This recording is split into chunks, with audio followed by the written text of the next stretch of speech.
తిరుమలలో మనం జుట్టు ఎందుకిస్తామో తెలుసా? మొట్టమొదట వెంకటేశ్వరస్వామి ఒక చీమల పుట్టలో ధ్యానం చేస్తూ ఉండేటప్పుడు బ్రహ్మదేవుడు ఒక ఆవు రూపం దాల్చి ప్రతిరోజూ ఆ చీమల పుట్ట దగ్గరకు వచ్చి స్వామికి పాలిచ్చేవాడు. ఒక ఆవుల కాపరి అది చూసి కోపంతో ఆవు మీదకి తన గొడ్డల్ని విసురుతాడు. ఆ గొడ్డలి నేరుగా వెళ్లి వెంకటేశ్వరస్వామి తలకి తగులుతుంది. దాంతో స్వామికి దెబ్బ తగిలి రక్తం కారుతుంది. కొంతకాలానికి ఆ గాయమైతే మానిపోతుంది. కాని అక్కడ వెంట్రుకలు మాత్రం రావు.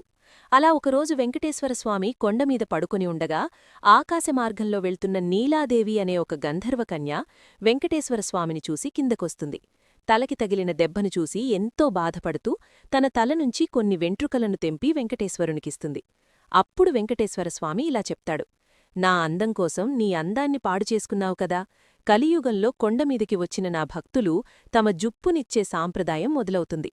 ఆ జుట్టు యొక్క శక్తంతా వేరే భూలోకంలో ఉండే నీకు దక్కుతుంది అని చెప్తారు.